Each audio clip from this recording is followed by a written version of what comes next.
It's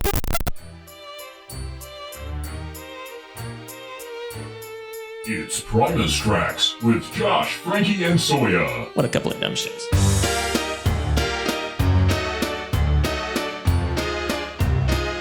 Hello, primates! You found Primus Tracks. Congratulations. I am Josh. Right over there in Mexico City is Frankie.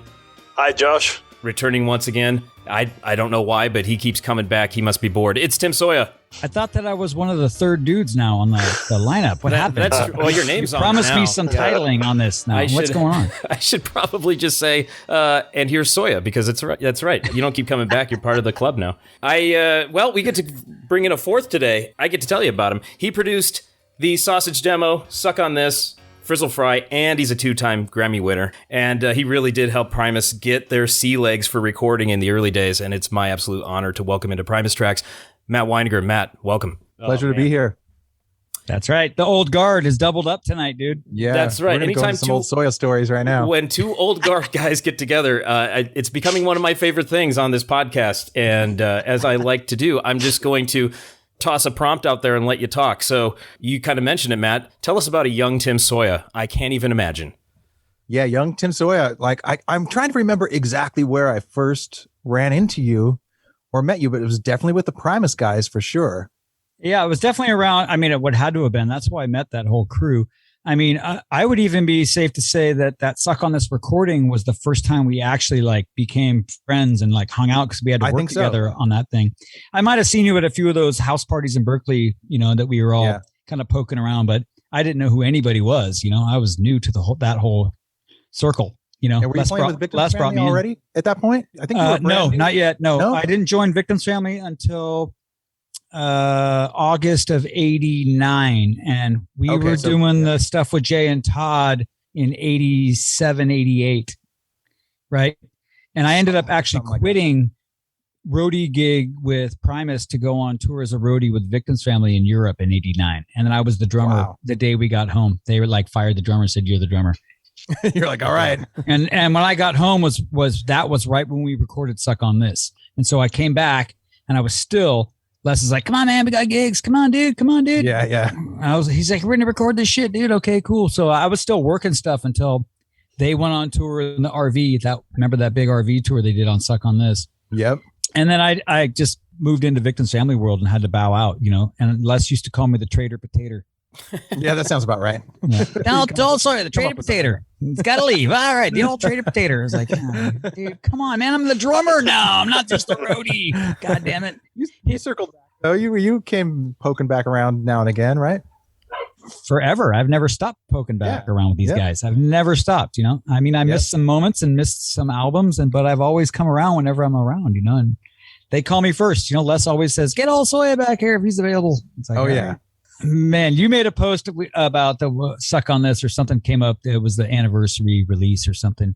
And you were making comments about it. And I remember, you guys, Josh and Frankie, don't know this club was this little box of a room that held maybe a couple hundred people. And the stage is on the back wall. And there's bathrooms on both sides as you walk towards the stage, kind of jetted out. And there was one little door upstage center right behind the drummer. Yeah. And you opened that door and went down 2 or 3 steps, and it was this tiny room, and you took a right, and then there was some weird dressing roomy rooms. It wasn't dressing rooms. It was just rooms where that's where you hung out back. It was like a graffiti, like riddled, like little tiny, so funny, little wooden benches that were like splinters and shit. Yeah. Right. And when Matt showed up and he brought that killer Tascam desk, and set it up, it was halfway in the doorway to get it behind the stage and on the stage. It was just behind that door facing the drums. So I was facing. And I remember jumping over that thing, and you kept going, dude, you got to be careful, man. Don't bump it. There's tape on this machine. I was like, dude, I'm fucking trying, man. I'm trying to make this cool. I want this to be good too. And we were just like laughing that it was like sweaty, packed, hot, no room, nowhere to go.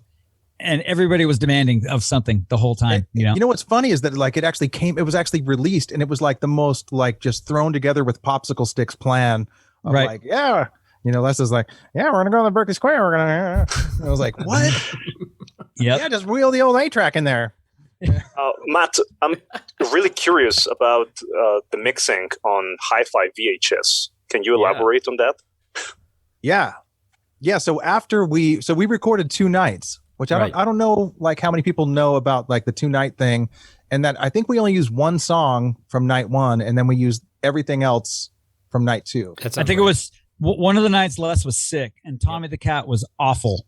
Yeah, one of the nights because he had and Mike Patton was there and said, "Dude, get Fisherman's Friend, man. It'll fix your voice." Yeah, and he took a Fisherman's Friend, and when he went, "Say baby," it was all "say baby." Yeah. It's like, okay, we can't use that one, and then we ended up going, or you guys went to the other night for the rest of it, you know. Yep, I think there was one song where we're like, all right, well that one's good, so we'll grab that one from night 1, and then everything else came from night 2. Right. And I also remember that they used Ted Nugent "Wang Dang Sweet Poontang" as the song to play while I was switching reels of tape, because the reels of tape would run out, you know. Yeah. And I'd have to pull that sucker off of there. And like little 15-minute quarter-inch Ampex bullshit. Unless it'd be like, dude, you got new tape on there? And I'm like, hold on. Give me 3 more minutes. So yeah, run back everything I got. I'm like jumping over you while you're trying to switch tape in. All right, we're rolling. You know, so get back to what Frankie was asking. I didn't know about this VHS mixdown. I learned that recently in the last months here with us talking about it, you know? Yeah, well, this was like at that point where DAT machines came out, and we were all lusting after having a DAT machine because it was like a digital, you know, master deck that you could mix to and have a good digital master that sounded halfway like, you know, because back then you'd mix to a cassette or whatever, you know? Right, right. So we didn't have a DAT, and nobody really had the money to like rent a DAT or, you know, or wanted to go through the process or whatever. So I just I pulled my mom's VCR off the TV. Like I actually unhooked the cables from my mom's TV, and I stole her video cassette recorder and brought it down there. And we mixed that whole Suck on This record, went through my mom's video cassette recorder. Wow, that's amazing. The mastering, we had to send the video cassette, and the mastering guy was like, "What the hell is this?" You know? Wow. I was there when they mastered it. Primus played at the Stone one night. Whatever. After we recorded that, we did a gig at the Stone. Don't remember if that was the one they did with Death Angel, but there was a night we played the Stone, and Les is like, "Hey man, me and Lur are renting a car. We're driving down to LA. We're going to go to the mastering and master Suck on This. You want to come?" I'm like, "Whoa." Sure. I don't know. I ain't got nothing to fucking do on a Saturday, you know, or Sunday. Insider information on what went down. And so we did the gig. We loaded out the van and we drove back to San Pablo or wherever that was, San Leandro, with that funky rehearsal space they had at the time. Have you ever been to that one with the big steep walk down into the little jam room at the bottom? Yeah. And so we load out, and then it's like, okay, we parked the van, got a rental car, and me and Lur and Les jumped in this car and drove to LA at 2 a.m. You know, got coffee and drove down there. And I was like, what the fuck are you guys doing? Why don't we just go in the morning? Les is like, no way, man. We're going to smoke a doobie. We're going down there. That's so Les to just be like, I love to just drive at night, dude, over the electric grapevine. You know, he just over the grapevine, dude. We do it at night. It's like, whatever the hell. I was like, okay. So we did it. We went down there. We were staying at one of his friend's house. I had some woman. I don't know who she was. I'd never met her. Yeah. In that time, we crashed at her house in the morning. And then the next morning we went to, I think it was K-Disc on Sunset. That sounds right. Is that right? That mastering suite was in there? K-Disc was definitely, yeah. I mean, now who did it? I can't tell you. I mean, the credits are on the record, but we were in there and I was super just like jet lagged from driving overnight, you know, and slept 3 hours. And all of a sudden we're in there and we're mastering this thing. And I was trying to tell those guys, you know, because Victim's Family, we always do the little scratch the message in the matrix on the inner. On the end, on the run out groove. Yeah. Yeah. Oh. Yeah. Like you always put some silly message in there. And I'm telling those guys, come on, man, you guys got to do this. Victim's Family, we always put some silly thing. This is where you do it. This guy's going to scratch it in the wax that goes to the pressing plant. And they totally forgot. They got stoned and forgot. Oh, man. That Suck on This has no message in the inside there. It was a funny trip, man. We drank beers and whatever, drove back home. Who cared? Whatever. We stopped and lure skated in some ditch halfway up 5. It was sounds hilarious. Yeah. We've got some Suck on This. We mixed it, you know, at my mom's house because that was like, that's where I had my equipment stored over there in Fremont, which was about maybe like a half hour from Oakland, you know, maybe a little longer from San Francisco. So you mix it on that same desk, right? That you recorded it on? Just little 388, man. Like, yeah, just just like nothing. It's like bass, treble, and like a reverb, you know? 1K, 20K, 100K. That's all you get. Basic. Like, luckily, it did have sweepable bands, so you could sweep stuff if you found something really horrible or whatever. Right. But Keo has that desk now. Les gave it to Keo recently. Wow. Yeah, I've heard that like, you know, some of those things have moved around. Like Tom Waits had one. He's like, I can't figure this thing out, and like give it back to Les or something. The interesting thing too about Suck on This is that when I got home, I did a rough mix of it, and I sent it to Les, and he was like, "It sounds good, but it's got too much reverb," you know, because it was the '80s still, you know. So of course, it had to have a little too much reverb. Mm-hmm. He's like, no, it should be really dry, you know, which is true. Like it should be really dry. The problem was that the recording wasn't like the greatest recording. I mean, we used the Berkeley Square stage microphones, you know, those beer soaked spray painted hanging from the cardboard ceiling tiles or whatever. Yeah, the drum overhead was one SM58. Just we like thumbtacked the cable like to the ceiling. So great, man. So awesome. So it wasn't like any kind of like pristine, wonderful recording. It was like, all right, well, it was a good photograph of what happened, and you know, and it was kind of right raw. on. And that's what's important about it, you know, is just exactly what you just said. It was a moment captured in time of those times, you know. Yeah. Yep. And I mean, you know, you were there with me and those peoples. It was like that snow. I always say the snowball was rolling down the hill, man, and it was gathering snow quickly. It was, yep. And Suck on This was kind of the thing. Once Suck on This came out, shit started to really, like, all of a sudden people I knew were like, you know, people would say like, hey, have you heard this thing Suck on This? You know, to me, you know, not knowing I had anything to do with it. Yeah. Because nobody knew who anybody was or cared. You know, they just found it, you know. Attention to anything. No, yeah. So So anyway, what I was going to say was that I sent Les this rough mix, and he's like, it sounds good, but it has too much reverb or whatever. So then he drove down, and we mixed it together, and we tried to mix it like as dry as we possibly could. And then he took it home, and he's like, dude, the rough mix is better, man. The rough mix is better. Yeah.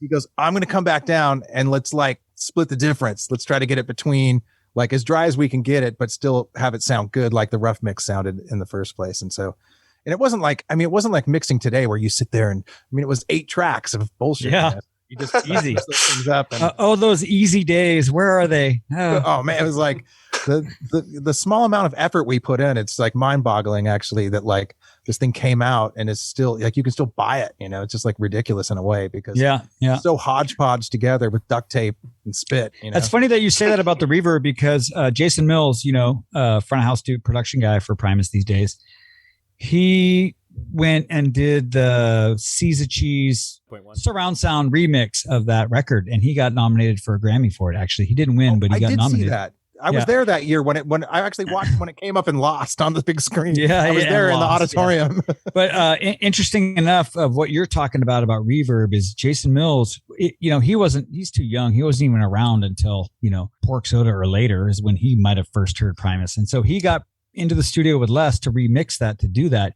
It was drowning in weird reverb. He said there was so much reverb that even Les was baffled at how much reverb was on the original mix of C's of Cheese. When I heard it, that's what I thought. I was like, this thing is drowning in crazy reverb. It's like, yeah. And he said they didn't try to change it. They just tried to, like, you know, figure the problem a way. Is once people love it and they attach memories to it, you cannot fuck around with it, man. Dude, I'll tell you right now, I am not a fan of anything remastered like that gets released. Like I tried to put on Rush Moving Pictures one day at our coffee shop, and even my wife's in there baking in the kitchen, and I'm out there making coffees, and I was like, what is this? And she pokes her head out. She goes, why does this sound so fucking weird? You know?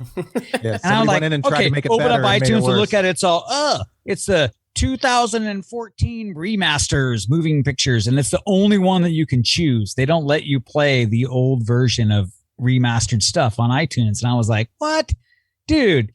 I mean, you know, those classic sounds, you cannot mess with them, dude. You know, just go buy like, you know, the first run CD when they just transferred the tape and didn't do anything to it. And that's when you're happiest. Right. I mean, I have all the old vinyls still of all my old Rush stuff. Come on now. There you go. It's going to sound right when you listen to it there, you know. But it was bizarre. And I was happy to hear that Les and Jason both agreed they couldn't really fuck with it too much, you know, because it is what it is, you know.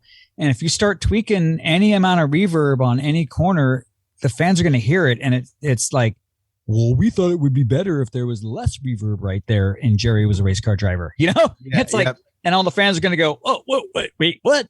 And why does it say dog? You release 2 versions. You have one version that's like as close to the original, maybe, you know, slightly tweaked to be better.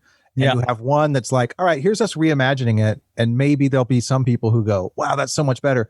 But the thing is, once somebody has an emotional memory attached to it, to the sound of something, it has to come up the same way for them to get that emotional response. Otherwise, it doesn't matter if it's better. It doesn't matter. The emotional response happens because they hear the things they're familiar with. That's great. Yeah, and to me, those remasters they're only better to those people that just did the remastering. It's not to the 10 zillion people that have heard it 10 zillion times. It's just people those guys who've never heard it before and are hearing it for the first time. I'm Steve Producer, and this is way better moving pictures now. You know, it's like, dude, it's fucking sucks now. Fuck you, dude. You know? Yeah, it's pretty rare that you see one that's better. You know, that someone's remixed. The Bowie shit's the worst, man. When they remix Bowie shit, I'm just like, what the fuck is this? Like, yeah.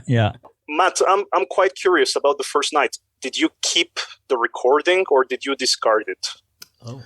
It was all kept. Like the master tapes were all kept, and they were all listened to and auditioned. Like when I sent Les the rough, I sent him both nights the rough of the entirety of the show. Both shows.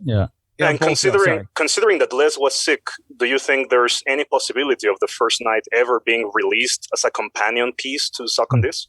I doubt it, unless he listens to it and goes, "Yeah, this is cool," and which I don't think he's ever going to. I've never heard him speak of anything about like let's listen to what was not used on Suck on This recordings. I know I've seen the tapes he'd ever think about or consider or care about really is like, hey, let's go back and listen to that first night. Like once he decided, nope, that first night sucks. He was just like, that.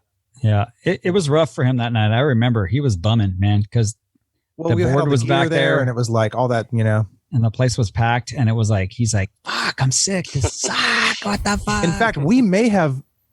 I don't really remember if we had originally planned on 2 nights. We may have done the first night and said, "Fuck, we got to do another night." And I think so. He booked another show. I think so, and because Primus was so, you know, commanding of the Berkeley Square sellouts, they just said, "We don't even care what night you want to do it," and they booted whoever was off that.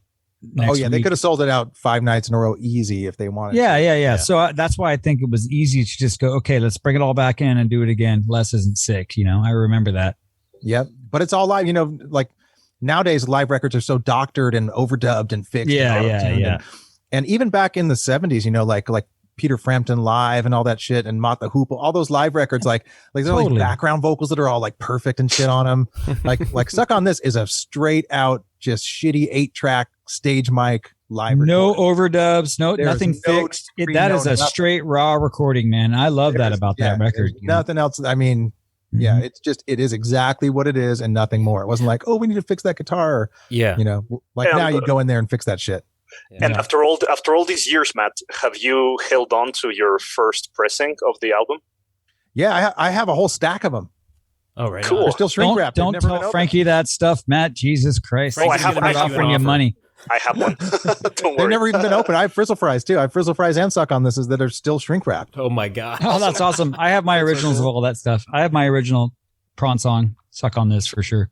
I got mine as well. Yeah. You said I've been waiting for the right moment to sell them. Put them on Discogs. Real estate's hot right now. I'm trying to maximize my profits. Dude, give me a 10-minute head start, and so I can get one when you do. I thought there was more of them. The problem was that friends used to come over and they'd be like, you know, like Damien would come over, dude, Primus records, you know, and he'd start grabbing them and throwing them in his fucking knapsack and shit. And it's like, so they started like slowly disappearing because I had 25 of each. Les and Laura they drove up to Lotus Bakery where I was working at the time in 89. And he gave me, I think, 5 of them. And I instantly gave them to, you know, the Victims Family guys. And he's like, pass these out, man. Like, spread the word. I'm like, fuck yeah, dude. And I gave them to the fans that are, you know, the personal peoples that were in bands around playing with Primus all the time back then, you know? Yep. So I've got my one of them left. Just one. That's good. Yeah. Hold on to it. No, I got it. Frankie's going to buy it for $1 million one of these days. You got to wait until the Primus man is at that like perfect rich guy wanting to relive his youth age, and then you sell him. If you wait too long, then they die. You got to right on. Or then I die and I didn't get shit for it. Yeah, exactly. Somebody else gets money for it. Hit them at their midlife crisis. A lot of those guys. You got to catch them at the right moment. Yeah, I'm turning 40 this year, and I got into Primus when I was like 15 or 14 or something like that. So it's coming. Play your cards right. I'm ready to sell. These guys got money, Matt. Is what's going on. disposable income now. They're ready to buy anything Primus that's original. So just well, then you want to know about the? I have the Frizzle Fry like vocal takes. Like I ran cassettes up the whole time we recorded all the. Don't tell Frankie this stuff. Oh no! And nobody's ever heard it. I found it in my mom's basement in a shoebox. No way. I found the cassettes and I was like, oh my God.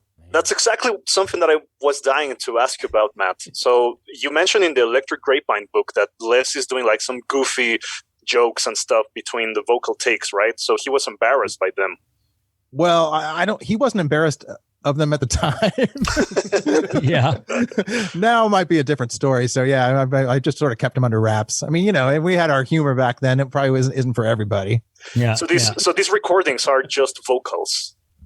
No, it's the tracks and him like, doing punch-ins of like, let me try that line again, Oh, okay. And then like us just chattering, just being stupid, like over and over again. I mean, I can't believe how much time we waste just being stupid and less singing like limericks and TV commercials and shit. Like it's crazy. He's a cartoon I had it all these character. years. It's amazing. Yeah. I still have it actually. Yeah. Oh, wow. It's interesting. These guys always ask me about, were there any outtakes from the Punch Bowl or the Brown album or Rhinoplasty? And there was none, man. I mean, those guys made that shit up in the studio and there was no fiddle faddle left over at the end. It was all used. Whatever they did, they wrote, it was a song and there you go. Yeah. Dude, Frizzle Fry, we had no tape budget. So I think we had like 3 or 4 reels of tape. If something wasn't used, we'd erase that shit and record something else over it, Right. Which is also why there's a song on there where it slows down, where it goes, I don't know what song it is, but I remember there's a song that goes like, or something, right? Or no, does it speed up or does it slow down? The final track sounds like a record coming back on it. Wow, wow, wow, like that. Is that what you're talking about? Yeah, and the reason that is because the tape ran out. So it cut off the end of the song. So Les is like, oh man, that was a good take. And the tape ran out. And I was like, don't worry, we'll just do the Black Sabbath thing where you like go, blow it down. The tape end before that cut off. And then we could have the happens. tape speed up and go into this outro kind of thing. So that was all spliced together. The only reason that happened is because we ran out of tape and it cut off the end of the actual real end of the song. That was like 1990, right? 1989. 89 was Frizzle Fry, right? Yeah.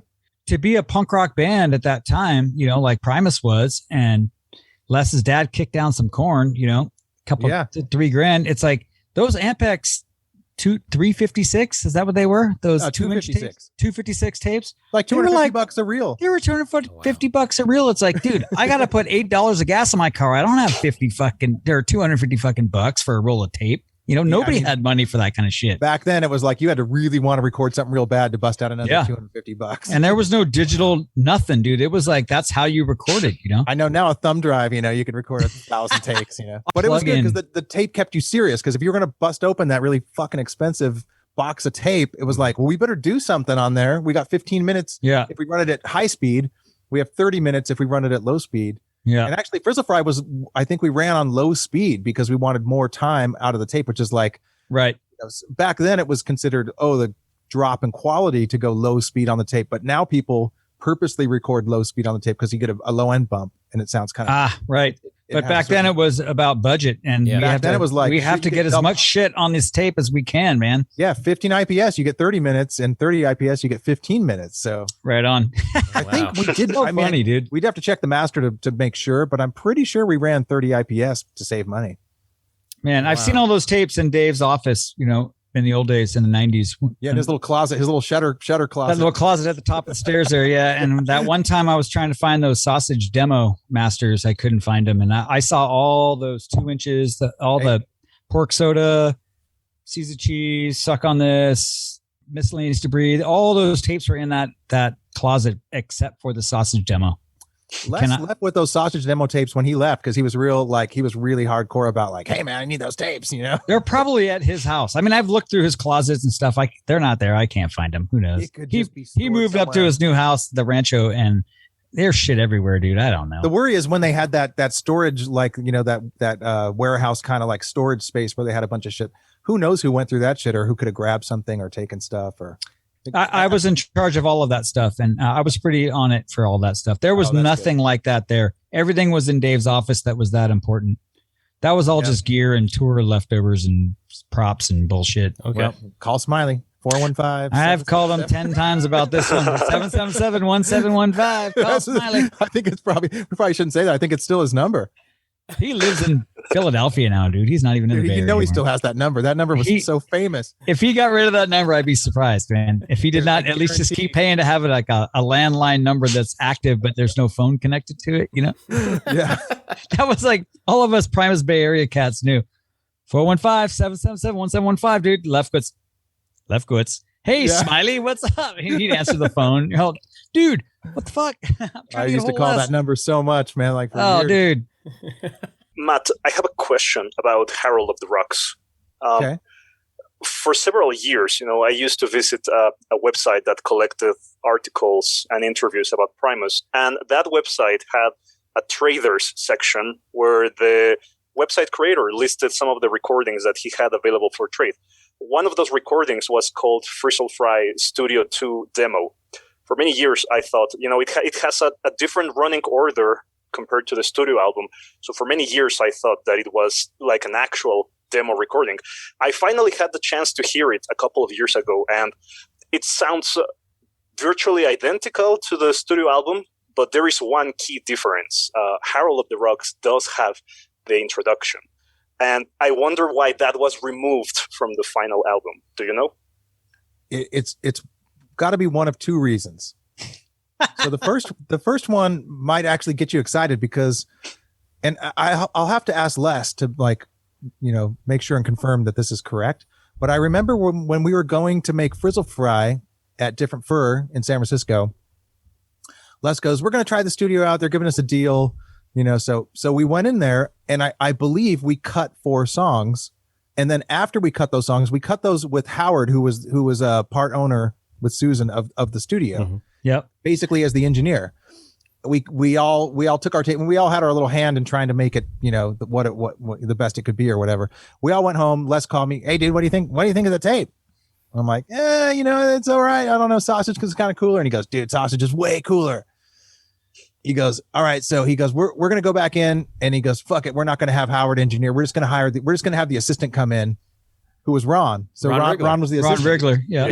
He goes, "Fuck it. We're going to have Ron come in, and you'll just get the tones, and then Ron will handle the technical shit." He goes, "And we'll just do it like Sausage, like just you dial it in." So that's what we did. So those 4 songs, it could be that somebody has those. I mean, I know I had them on a cassette, and I know that we didn't like it enough. And I'm guarantee we cut Harold when we did those 4 songs. I pretty much guarantee that. Wow. But I don't know where that exists or who has it, or if would be pretty strange to me, because I think I would remember something like that of us cutting an intro. I mean, maybe he did the intro just for the fuck of it, and we said, "Yeah, we're not going to actually put that on there." Well, Matt, did you guys record those 4 demo songs, then strike the room and then come back in? Yeah, it was completely, everyone left, done, and we said, "All right, we're going back," like weeks later. Yeah. Right. So it was really hard. That would mean that it would definitely have no matter what you do, when you strike a recording room, there's going to be sonical qualities that are not going to be the same no matter what. It shouldn't be anything that you would go wow, that's the same version. That yeah. I mean, you never know with Primus, because they could be pretty consistent at times. Yeah. They could sound consistently the same. Yeah. On different days. Yeah, I mean, it's hard to know. I don't know where those tapes are, or if that could be part of that, or if Harold maybe did have an intro and then we just cut it.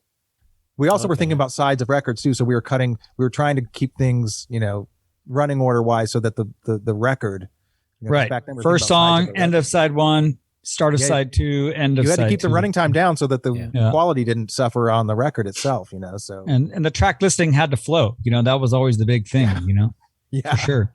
Yep. Sure, you can't just throw it all out there like they do these days. Who cares? Matt, when you guys went in to record Frizzle Fry, and we've done our Frizzle Fry episodes a long time ago before we even hooked up with Soya, although we talked to him a little bit about Too Many Puppies, but, we were doing a lot of hypothesizing, theorizing. We obviously weren't there. I'm curious, was this one of your first studio experiences helping produce a record, or had you been around for a while? I can't recall your timeline. I had produced just local bands and my own stuff on 4-track, using just 4-track Tascam. and then 8-track Tascam. And in fact, that's how I hooked up with Les, actually, was that the first time I actually met and talked to Les, I think, was at this club in San Jose called like Marsugi's. Does that sound familiar? Marsugi's, yep. Did that gig with Faith No More and Primus when I first was roading with Primus, not when I was first roading, when Tim and Lur first got in the band. It was right as The Real Thing was about to be released. Marsugi's, man. It was like this little weird club on kind of a main street, a little brick with a big window on the front of it. Yeah, the drums were set up so that people walking past would see the back. You could see the drummer's butt when you walk by. Yep, I remember. But, so I had produced this band called Fungo Mungo, who owned the 8-track that we recorded Suck on This on. They were opening for Primus at Marsugi's. So we went to that show, and I went with Fungo Mungo because I produced their demo. And so Fungo Mungo gave their demo to Les and goes, "Hey, here's our demo."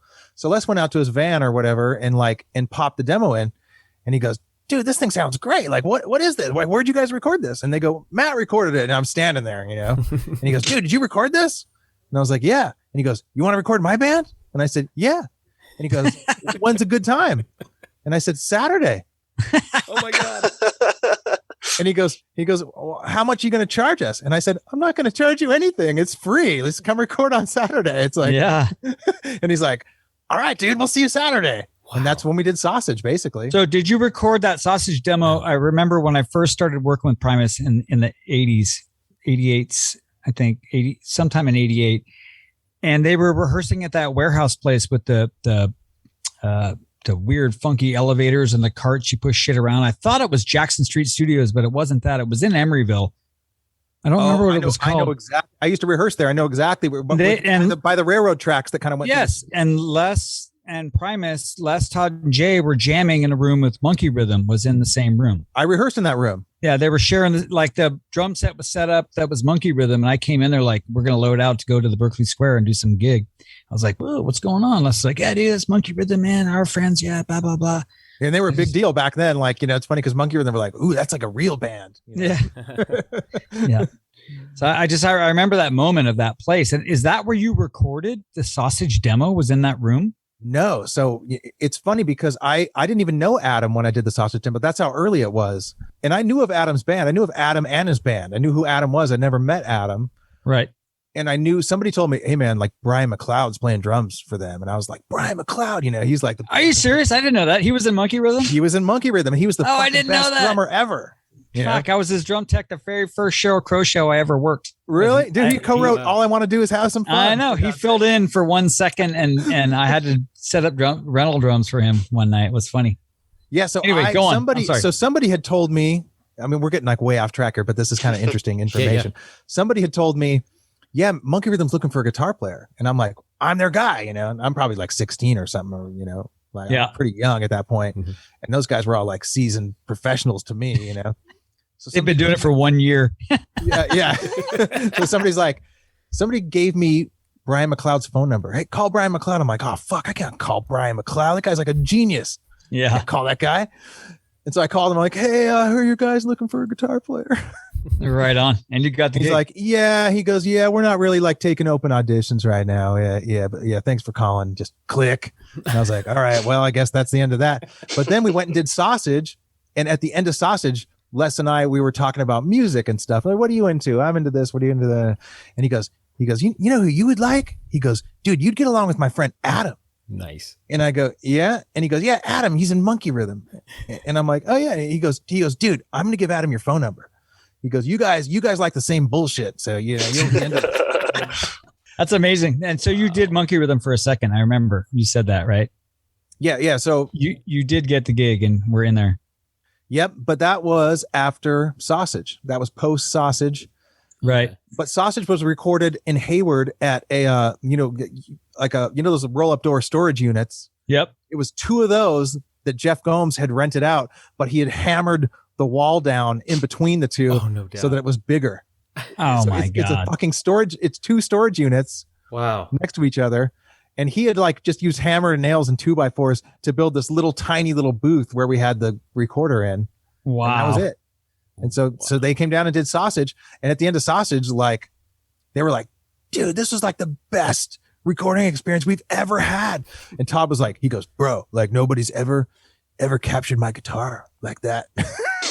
Dude, I mean that tape was beyond game changer for what was going on at the time. Yeah. I mean, I've never heard any of the previous Primus demo tapes. There's maybe 3 or 4. Frankie has all of them, I think. And I'd never heard it. Primate with the drum machine. The earliest stuff I have, Matt and Tim, is the Sucking Songs demo with the baby on the front cover. Okay, and that's from '86. The stuff with Primate, like with the drum machine, as far as I'm aware, none of that circulates. I have one of those somewhere. It's just probably in another shoebox in my mom's basement. Oh, somewhere. really? Yeah, I was picking Todd Hoop's brain one night. Machine. It sounds like the B-52s or something. Yeah, Todd's got a bunch of that stuff on cassette in a box. It's weird, man. He found it, and he's like, "Oh, dude, I don't know, man." It's some weird shit. Les was wearing leg warmers and stuff. He certainly was. Anyway, like we discovered Primus live. All of a sudden, Laurel Pine with Eccentrics was into them and was getting them on these goofy bills she was doing. And all of a sudden we're like, whoa, who in the hell is this? I mean, it was so captivating. And Right Turn, you just were like blown out of the water. And they did a gig, had to have been in the summer of '88. And they played in Katati at the little square in the middle of Katati. There's that little park with a little band shell. Yeah. And it was like Primus played in the afternoon and Laurel Pine put it on and we all went. Well, there's like 50 people sitting on the grass, and Jay Lane shows up and he's got Les's stainless steel kit, of course, because Jay didn't have any drums back then. Yeah. That's what was on Sausage too. And the PA had a vocal mic and like 2 mics for the drums, right? And Jay's like, okay, fuck it. I'm not going to use the floor tom because I want the mic on the batter side of the kick drum. So we got rid of the floor tom. Put the mic on the big gigantic boom stand sticking up because it was like they had 3 mics, whatever the heck, Les's vocal, Todd's vocal, and the kick mic, Yeah. And we watched that show, and that was that epic moment of when they recorded that Sausage demo, right? And they were on fire, dude. Dude, they really were. They were firing on every cylinder. Fucking crazy. We just Jay sat and there. Les were like really, really on the same page. The way that they were kind of swinging stuff a little bit. They were really feeling shit together. It was really a certain thing that was happening. Yeah, because I saw them once with Curveball, with No Means No and the Beatniks and Victim's Family and Primus played a gig just before that, or whatever, in '87. It was a lot more like Sledgehammer. Like this Curveball didn't have any vibe. He just played the drums. He was very playing with straight lines. And all of a sudden we saw them with Jay Lane, and it was like, whoa, dude. Okay, hold on a second. Fuck, man. It was it was interesting. And with Les's bass playing, Yeah, it was interesting in a rock music context to have someone swinging like that was really interesting. That's what struck me when they came in and did Sausages. I was like, this drummer's really got this like really interesting bouncy swing thing happening that's really unique to him. I could tell it was unique to his feel of playing drums. Right, right. We saw that show, and Les says into the mic at the end of the set in the afternoon, he goes, hey. Got some demo tapes here, dude. 5 songs for 5 corn, dude. Come on. I'm selling them right behind the stage. And he jumped down off that little band shell, and we all fucking ran as fast as we could with a $5 bill. Man. And Les handed me the Sausage demo tape that he hand wrote Primus on with the gold pen. And we were like, fuck yeah, dude. He had the fanny pack in the front. Remember that? Always had the fanny little pack. $5 bills in that little fanny pack. He was tucking the cash in there, and dude, he was handing them out left and right, dude, to the 10 people that came back there, And we ended up going up and camping out at a lake in the Santa Rosa that night. And we all took way too many mushrooms and got so high on mushrooms. And me and my buddy, who was a guitar player on my band at the time, we laid in my car and we listened to that Sausage demo on repeat, like the tape machine in my car at the time would just play, click, play the other side, click, play the other side, click. I'm not kidding. It was good, man. It was real good. 4 hours straight, high as motherfucking shit, bonkers on mushrooms. We listened to that Sausage demo the day that Les sold it to me. And it was like, all right, it's over. Game over. This is it. This is the band. And it was short but sweet. It had all the hits, like kind of, on it. Like, oh yeah. Awesome. There wasn't like some. We'll throw this bullshit thing on there too. Yeah. It was like everything on the Sausage demo was solid. Yeah. The funny thing is, you can hear Jay fucking up because you didn't really have the songs down. He was still learning. He was still learning a little bit. Like I think it's in the end of a Groundhog's Day. He like kind of stops and goes, I'm supposed to keep going. You can hear it. And he's like, it's hilarious that he just didn't do another take or whatever. Like, I mean. We probably only did 2 or 3 takes tops of anything on that. And that demo really was a game changer for a lot of people, and music listeners. You guys really captured that moment. Really liking that demo. That demo really kind of like it made its way around the whole music scene in the Bay Area, where I did notice that people were like listening to it, and I was going, like, we'd go to a party or something, and they'd be playing the fucking Sausage Tape, like at a party, like like people were paying attention already. Considering Les was capable of doing the artwork himself, do you know why he turned to Lance Montoya for the fat guy eating the sausage? I thought Les drew that cover. No, that was drawn by Lance Montoya, the guy behind the clay sculptures. I always thought Les drew that cover too. That's funny. I did too. Yeah, it's always his handwriting on everything. I can recognize his handwriting anywhere. Dude, seriously, dude. Because it was on everything. And he drew. When he made me a rough CD of the Lennon Claypool sessions that we did, and he wrote on it, "Cock Party 5." Yeah, and it was his handwriting. I know it. He goes, dude, Cock Party 5. That way, no one's gonna play it if they find it somewhere on accident. I was like, all right. That's genius. I'm like, that's so a guarantee they're going to play it. If they see Cock Party 5, they're going to play it. They're going to put it in their DVD player. It takes a specific audience. That's for sure. And not in their CD player is what he's thinking. That's a smart move. I'll sell you Cock Party 5 too. Matt, I want to go back a little and ask you if you recall what songs are on those Primate demo tapes with the drum machine. I wish I could tell you. The only one I really remember is Too Many Puppies, because it's so different in every way. Like, it's just a complete contrast to, in fact, once the like kind of more metal version, that was probably the most metal thing that happened on Frizzle Fry. Mm-hmm. Yeah. And the thing I remember on Frizzle Fry is it was just a single, Lure guitar happening, and I was like, Lure, you got to double these guitars, man. It's metal. Like, you can't just single track. You can't Van Halen single track it, put reverb on the other side. None of that bullshit. It's metal, so you got to double track it. And like Les was like, I don't know, man. Like, double track. That sounds fucking, that sounds fancy. I don't know. Sounds fancy. That sounds exactly what he would say. We don't want no fancy shit, man. Come on, keep none it of simple. That bullshit. Yeah. That means we're gonna have to pay you $20 more, dude. And I'm like, well, look, it's supposed to sound heavy. You got to double track it and have a left and right guitar. It's not going to sound heavy. It's going to sound weird, And Les is like, well, maybe I want it to sound weird. It ended up like it's got double track left and right's guitar, and like, how many other Primus things have that sort of like chuggy left right heavy guitar thing? Like, there's really not that many, and people really liked Too Many Puppies for that reason, that it was sort of like straddling that weird midpoint between like metal and just odd, but just the right amount of each to sort of like draw the right people into it, Yeah, it's interesting that song was kind of more upbeat at one point, like when Todd was in the band. Like, it was really fast. Wasn't there a little double time? It was kind of goofy, actually. Yeah. It was all like, what the fuck? Oh, well, it became real serious once it was like, jong, jong, jong. It sounded more serious. Like, the subject matter became more serious. Whereas on the demo, it's just like, the one with the Lindrum machine is ridiculous. I think Les said he borrowed a Lindrum machine from someone. Yeah. And just recorded a bunch of rhythms. And then he like just made songs over whatever rhythms he had on tape already or something. I've never heard that early Primate stuff. It's like Too Many Puppies. Yep, Adam has it. I know Adam has a copy for sure. Adam he's holding out, dude. Him and Todd, held on to everything. They got shoe boxes of nuggets that they're holding out on. Yeah. Dude. I've got some nuggets from one day I'm gonna go to my mom's house and go through the basement for real. Like, last time I was out there, I was going through stuff and I was going, oh my God, I couldn't believe the stuff I was finding in there. Matt, we kind of got away from the sausage demo, but I'm curious about a couple of things. I think you said you were a teenager essentially at the time, and it's funny because in the Grapevine book, I think they referred to you as, we had this kid, Matt Winegar, so you're a young guy doing this with them, but to what do you attribute the fantastic sound of that demo? Because it's got that energy and the musicianship, but it's a demo that sounds, I don't know. I'm not an audio guy, but it just seems like it sounds almost album quality. It's that good. It was game changer for a beginner. Yeah. I mean, Matt, what did you do? How did you come up with that? I'm asking the same question, Josh. I don't know. It's hard to explain what a genius I am.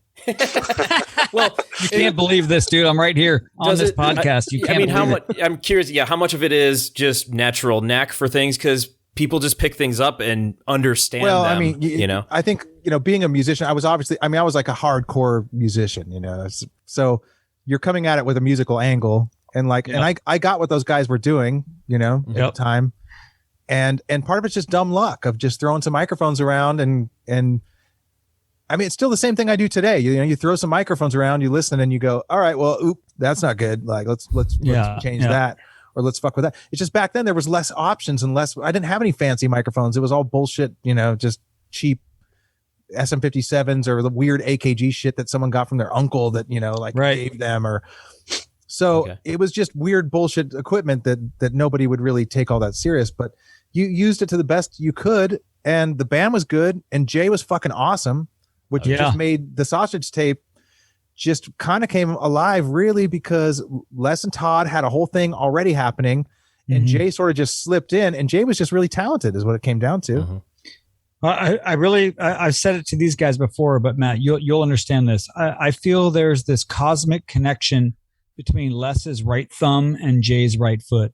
When Les is going, Jay's going boom, boom, boom, boom, boom, boom. Like his foot just follows right along with that pulse of what Les is doing is ridiculous. And Jay was very much a single bass drum pedal sort of drummer, which gave it more of a classic kind of like, it still kind of had a little weird nod towards like Sly Stone or something that you could sort of dig back to something. Yep. And he's credited that. Came in, it upgraded it into like more modern time. It was like an upgraded Rush. But it was definitely more complex and more straight timing wise. Right. And I think Les adjusted to play with Tim because Tim had a thing. But I think Jay came in and adjusted to Les, or maybe they just already were completely on the same page with that weird little bit of swing thing that happened. That's what I'm saying.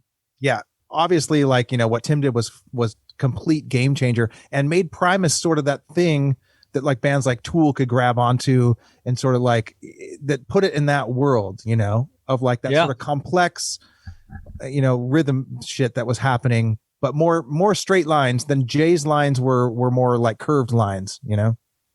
Right on. Matt, can you talk a little about your contribution to Seas of Cheese?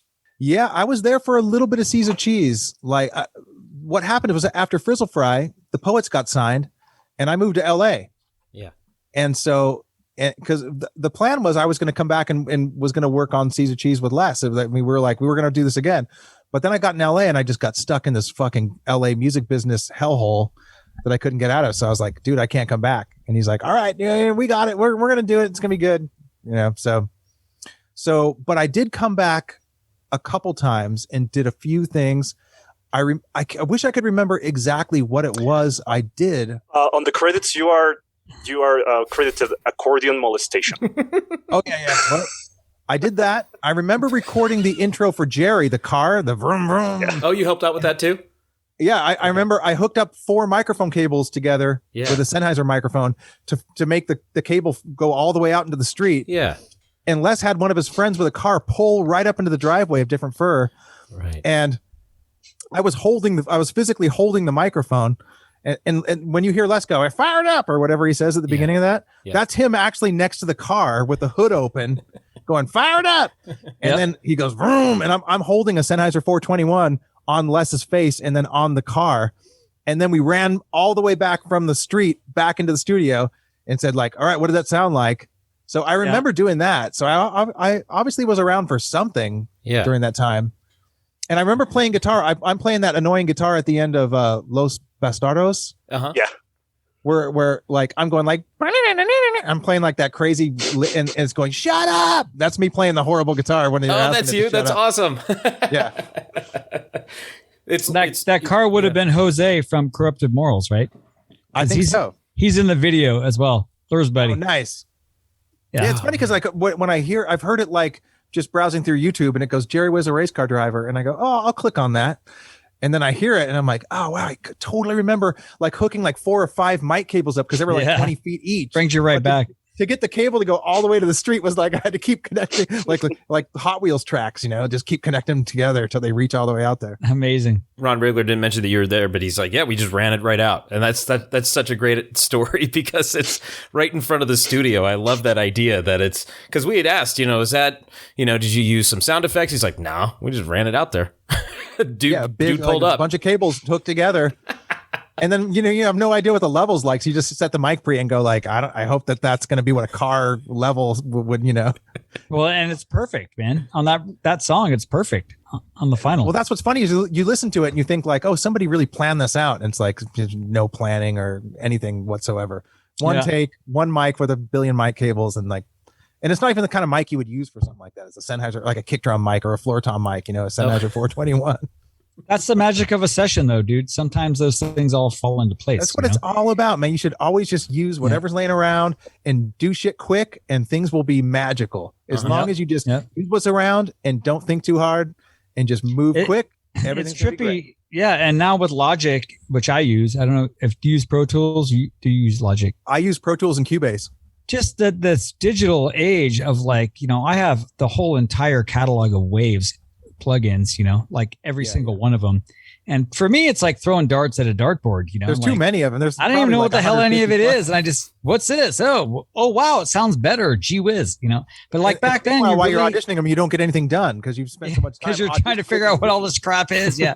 But back then it's when you listen to that recording and Les going, fire that boy. I love that. It's like he's in the background, like he's on the other side of the car. He really is. He's standing right next to the car. Yeah. It's and cool. I'm holding up a Sennheiser 421, and I'm just holding it at the, and they have the hood open on the car. So the sound of the engine, and I'm just out there holding it. That's awesome. And then we run back in there and listen to it. And sounds great. You did a great job, dude. That was a great moment. The Tom Waits thing, where Tom Waits, because this is the funniest thing. When we were making Frizzle Fry, I'd come to the studio early before everyone got there, and I'd listen to Tom Waits every day.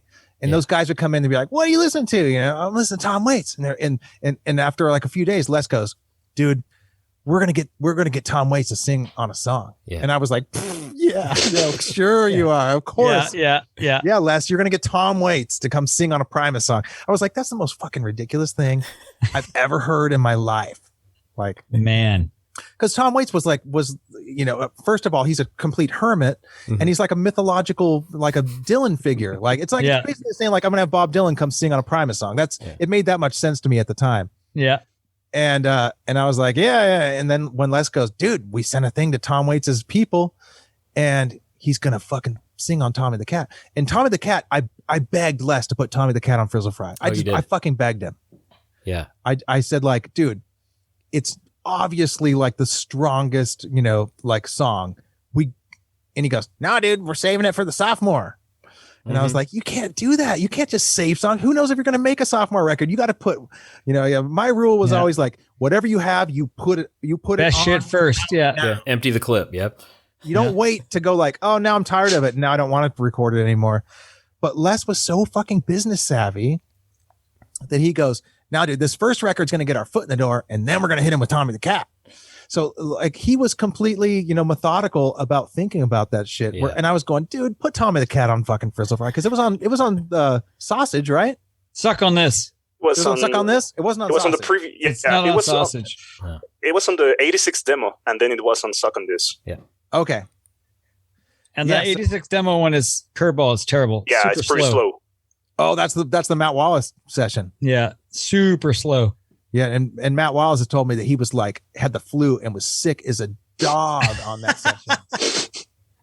Because I still talk to Matt Wallace all the time and hang with him. Yeah, I've met Matt a few times.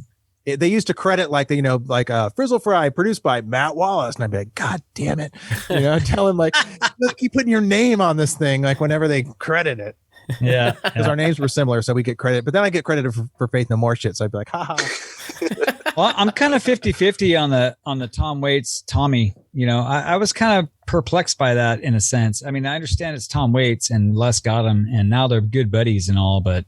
So Tom Waits agreed, but it was like really weird. He wouldn't go to the studio. Yeah, he wouldn't go to the studio, and it's in the book. Yep. He sends this fucking cassette, and it's like the oldest, crustiest. It looks like coffee was spilled on this fucking thing. It says like Centron 76-minute Radio Shack cassette tape. Right. And Les goes, dude, like we got fucking Tom Waits like singing Tommy the Cat on this cassette tape. Is there anything you can do? And I go, all right, hold on, I'll bring a sampler over there. So I fucking roll over there with a big old, emulator sampler fucking keyboard unit. I fucking drive over there and load this thing in the studio. And I take the Tom Waits cassette, and it's fucking insane, man. And so I try to take it line by line and sample it into the sampler, and I'm playing Tom Waits' vocals with my fingers, so I'm like putting little stickers on the keys of the keyboard and writing the lyrics so that I know when to hit the right lyrics, so that it's in time with the beat. Right. Yeah. Yep. Yeah. And so I got Tom Waits' vocal in there, but the problem was that Tom, first of all, he's singing in some little tabletop like Panasonic cassette recorder, because you can hear when he's done with the take, you can hear him walk up to the cassette recorder and go psh, and hit the stop button. Right. He's ghetto like that. That's what's so cool about him. Not only is he singing in a piece of shit like tabletop cassette recorder, but he's also singing through a megaphone at the same time. Yeah. So he's like, hot biscuit, and so it's just insanity. Dude. So we tried to like fly it in, and I was like splitting lines up into like 3 words and slowing them down and all this crazy shit with the, what you could do with a sampler back then, because we didn't have, it's in the computer now, you time stretch it or time compress. That's before the emus came out, right? This was an EMU. It was a Emax. Yep. The first one, the Limbos had those on stage that Pete was using. I remember. They were fucking awesome, but you'd have to load one sound. You have to wait 3 minutes. God damn it. What did Roddy Bottom use in the Faith No More back then? Remember, he had the same thing. He had the stack of like discs on top of his keyboard, and you load them. The poor singer would have to talk while you loaded that stupid ass disc, and sometimes it would be like load failed. You'd be like, no. Yeah, I remember watching him up there like distracted from playing a Faith No More song because he knew he had to load a disc again. Because for them, every song has a different sound, pretty much. So. Yeah. They probably designed their set list on, all right, this song uses choir, so let's play these 3 songs with choir all together. It's probably how they wrote their set list. So anyway, Tom, so Tom gets in the song through the sampler, and then Les goes, dude, I don't know. It's kind of weird. It's all like, you can hear that it's all kind of chopped up. And I'm like, I know I did everything I could. I mean, he's singing in the wrong tempo. He's obviously not listening to the song when he sings it. He's obviously reading it off of a sheet of paper. He goes, Matt, what are we going to do? And I said, well, you got to get Tom Waits to drive down here and sing it. It's the only way to do it. And he's like, all right. So I don't know how he talked Tom Waits into driving down, but that's what happened. He ended up driving down, and he sang it live at Fantasy. Mm-hmm. Yeah. Yep. Wow. That's awesome. And I I remember like some of the Fantasy sessions of like Tim filling up bowls with water and hitting them and like going, I don't know what song that's on Cheese, but he's definitely, Tim was in some weird, and you could tell Les was just like, all right, yeah, do your water thing. I'll be back in a little bit. Dude, what a scene that Tim had that pork pie kit showed up in boxes from UPS that day they started recording in Fantasy. They had to put that thing together. Yeah. They never had a moment with that drum kit, and he had those little 18-inch kick drums, and Les was like, what the fuck, dude? Wait, what? What? I was like, okay. The craziest thing about Frizzle Fry is how I think of every album I've produced, and like I'm back there like tuning drums and muffling shit and going changing out snares and like all this work.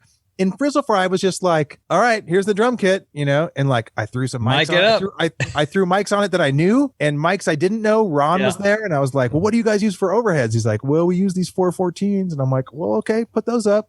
Fuck it. And the drum kit on Frizzle Fry was the orange Gretsch kit, right? And Suck on This, he had that shitty Ludwig with the chopping block wrap on it. God, yeah. It was terrible. Butcher block. The one little rototom, it was like, oh my God, dude, really? All right. Well, by Frizzle Fry, he had those fucking octobans, which when he came in, I said, well, what do you want to do with these octobans? He goes, I want them to like be panned from each speaker. So each time I move, it goes from a different speaker. Oh, man. So I had to shove a SM57 up inside each octoban so I could pan them around. I'm pretty sure that Gretsch kit was on Frizzle Fry, and then the pork pie came in, and the pork pie was also on Pork Soda. And then when we went and started Punch Bowl, the pallet of boxes showed up of the new Tama kit that Tim had got, and we had to set that up, and it was brand new. It was like, wow, dude.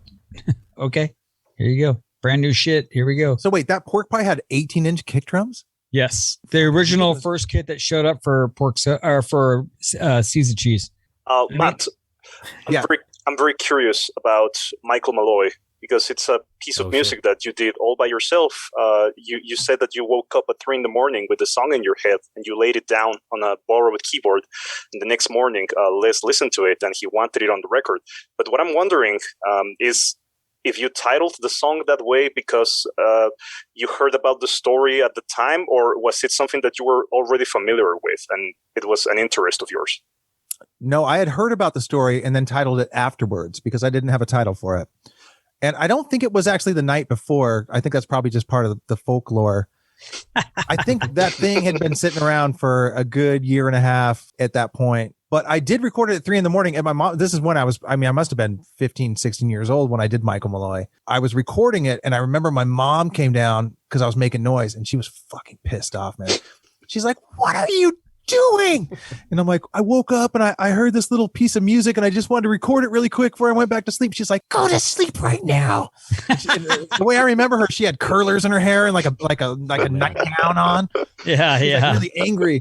So I put it on like a little 1/4-inch reel of tape. I had this like piece of shit half-track TAC, like, little tape recorder thing. And then I had, while Frizzle Fry was happening one time, same thing as like when I was like listening to, music in the morning before those guys showed up, I'd listen to music because they had better speakers at the studio than I had at home. So I'd listen to music I liked on the speakers before those guys would show up. Cause I'm like, wow, this is my opportunity to like hear it on a good system. Yeah. I was listening to Michael Malloy, which I made at home, and Les goes, dude, what is this shit?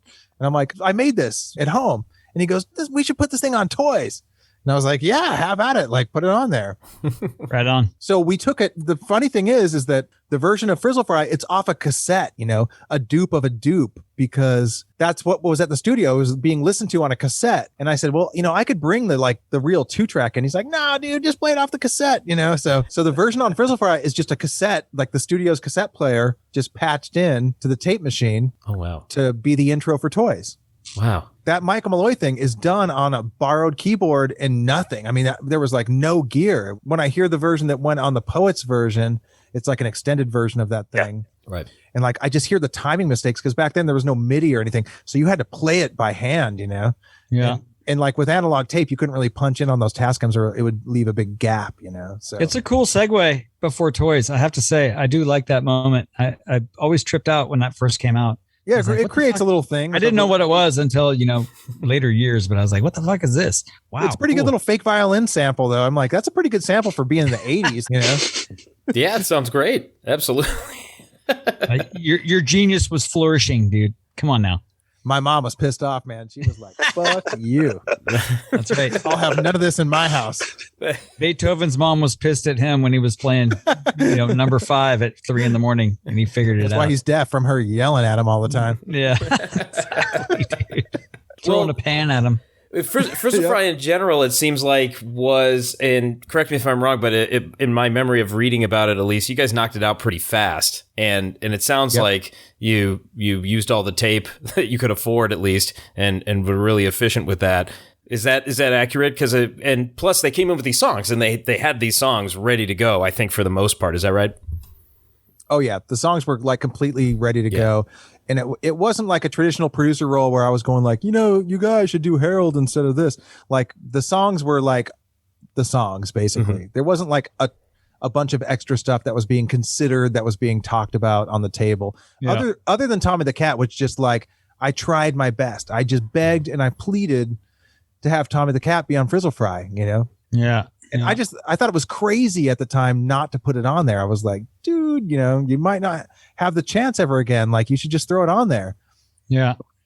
Like I said, Les always has the master plan, and he was right. Leader. He held on to it, and he was totally correct. And it was a total hit on Seize the Cheese. It was a hit. I mean, who knew that he was right about that? But yeah, he was like, nope, I'm keeping that in my pocket till the next record. Yeah. I remember that too. I remember talking to him about it back then too. Like, why isn't Tommy the Cat on Frizzle? Yeah. So don't worry about it, dude. It's like, all right, Les, he always kind of knew that shit was going to happen, and like we'd all be like, yeah, okay, whatever, Les. Like the Tom Waits thing, or him going like, dude, we're going to be opening for Rush in a year from now, and I was like, of course you are. It seemed like crazy talk at the time, but it all came true. So what are you going to do? Yeah. The other thing I wanted to ask about was speaking of crazy talk, is that de facto band leader says, I want everybody to be on acid while we record this thing. Oh yeah. And I remember in the book he said, one of the engineers turned to you and said, please don't, or whatever. I know. I looked at Ron. Ron, and his face just looked like he was like just gonna collapse. I don't know that. I think Ron only smokes weed. I don't think he even drinks. Dude, Ron wasn't into any of that bullshit at that time. Yeah. Ron did say when we talked to him, he said, I'm not too averse to that stuff, but it might have been me that said, please don't make me take acid for this. Yes. It was Ron. Yeah, it was definitely because there was only Ron and Matt Merman, I think his name was. That sounds familiar. That does sound familiar. He was kind of just, Matt was more just sort of hanging around, It sounds like there were a lot of people hanging around during this recording. You know what? It wasn't really like a stop by, except for Puffy, who came by, who brought the thong that I spilled into the goddamn console. Right. I wasn't going to bring that up. I don't want, it could be a sore spot still. Yeah, thanks, you guys.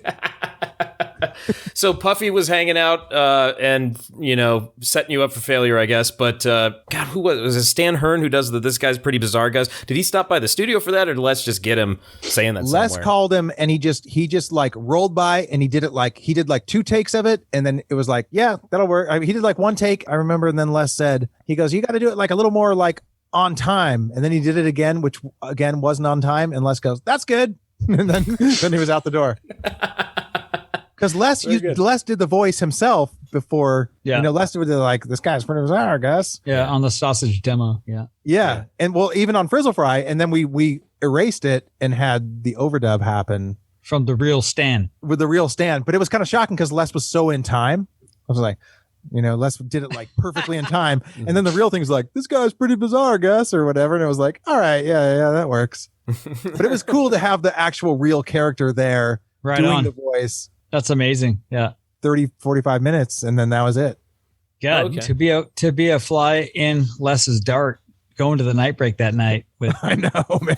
Harold of the Rocks. I like when he does songs where he tells a weird little tale that's a real story. More of those for me. More of those where he tells like real stuff that happened. Yeah, we talked about that a couple episodes ago. What was the song, Josh, for was it Grapevine? Oh, we were talking. Adam was saying how Grapevine is just him telling a story of something that happened, and that's, I think, my favorite stuff, and Adam agreed was his favorite stuff too.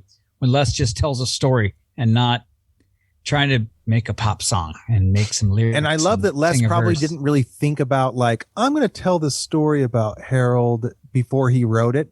He probably was just fucking around. It just came out. I'm sure he was just at home, just wrote it out like this is a funny night. It's so cool. Happened. Probably came in 2 seconds the next day after he got home. And hey, even when they were recording Sausage, I was like listening to the story and going, this is cool. Yeah. First time I heard it, we were like, what in Rhinoceros? What the fuck is that, dude? How did he come up with that? Yeah, dude.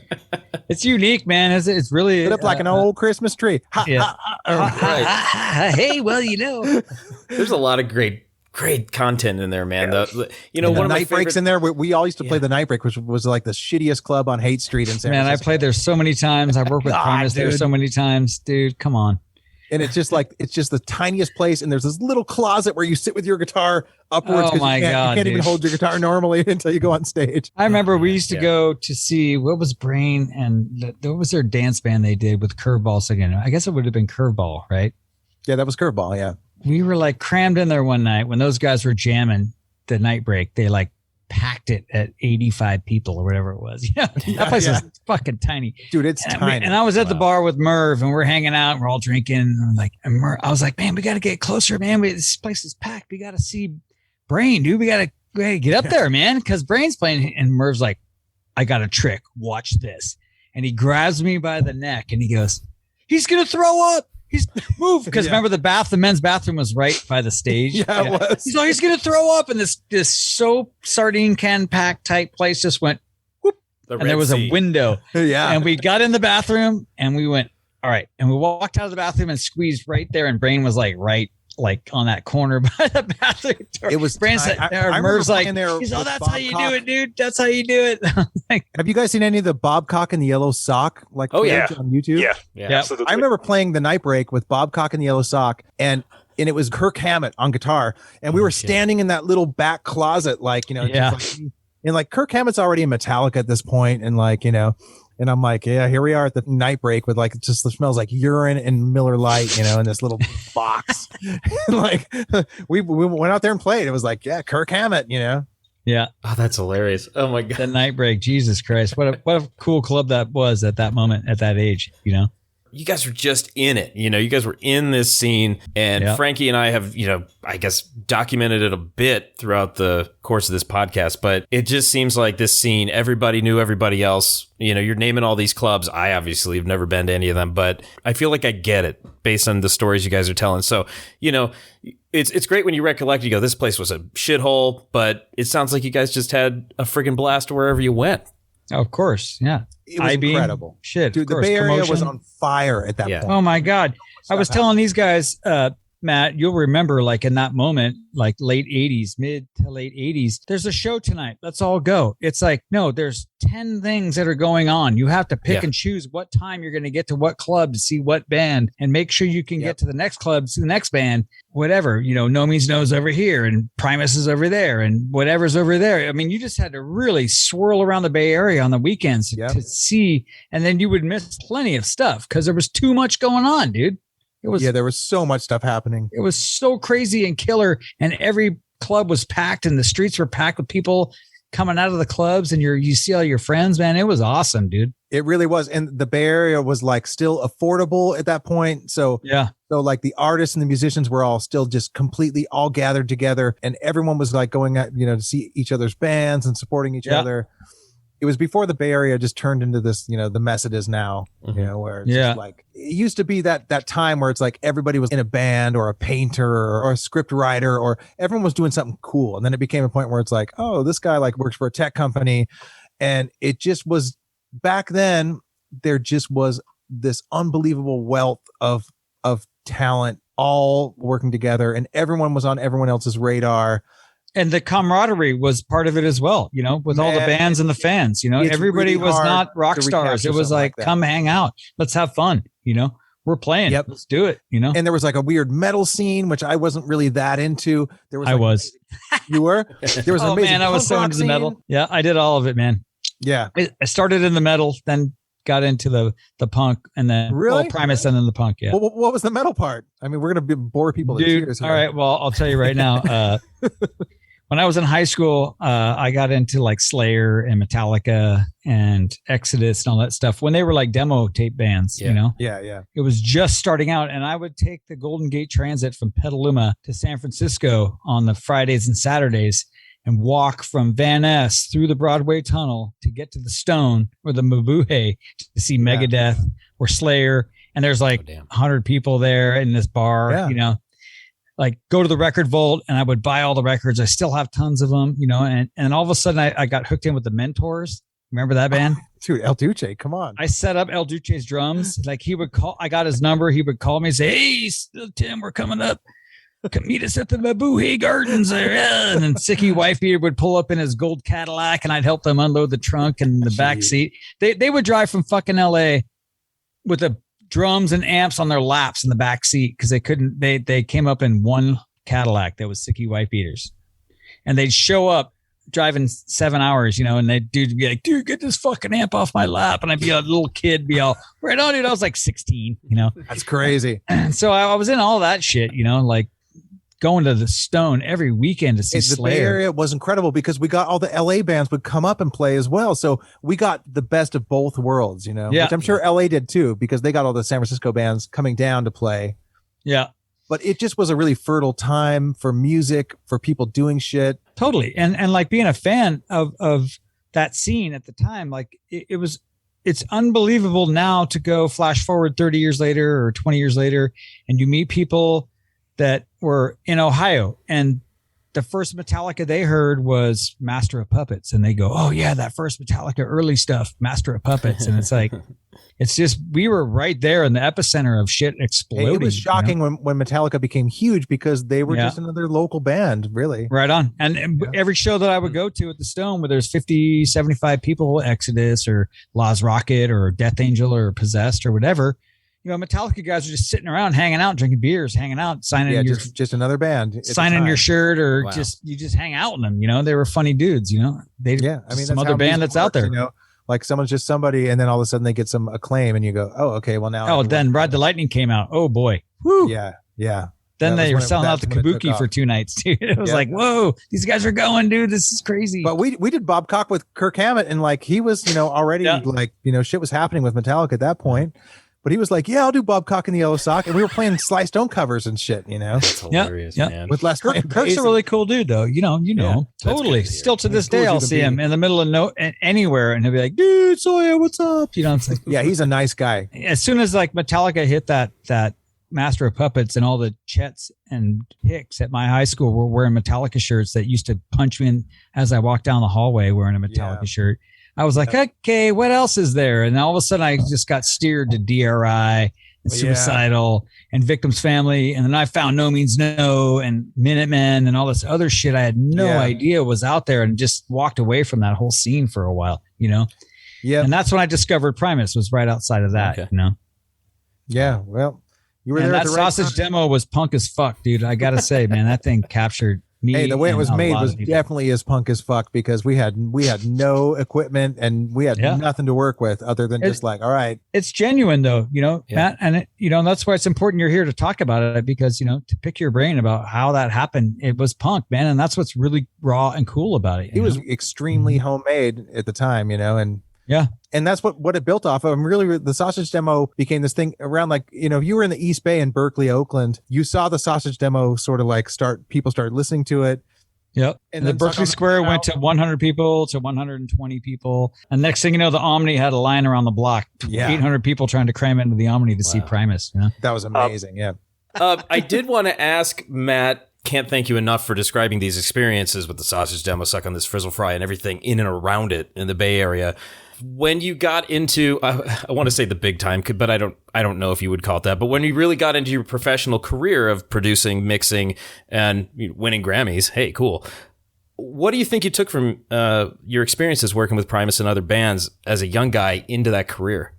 Well, I'd say it was really different, because Primus wasn't a really, really hands-on thing, because Les kind of knew what he was doing and what he was going for. So I was there in a very supportive role to like pick the best takes, to say like, ooh, that take was good. Ooh, that vocal's like really bad. We should fix that.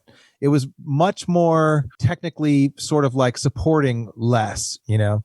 Whereas like records I've produced down the road are ridiculous, man, where you're just responsible for every little stupid note, and you're rewriting the bass line, and you're playing guitars, and you're like, oh, I guess I better play this tambourine. Man, it wasn't like that with Primus. Luckily, I was young enough to not fuck it up, because somebody older than me would have been like, oh, you know, you guys, you should be more like whatever, you know, whatever like band's happening at the time a band makes a record, the record label's like, you should be more like, you know, you should be more like Pearl Jam. Whatever's happening any given moment in time when a band makes a record, the label's fucking with you, trying to make it more like that. Did those moments, punk rock style, like learning back Sausage Demo and Frizzle Fry, do you apply those kind of like initial techniques you did that got that success into this new stuff with all this record? Right, considering those were formative experiences for you. I mean, I do as Victim's Family when I do new recordings, but do you still hold those moments as like, this is how I do it, dude?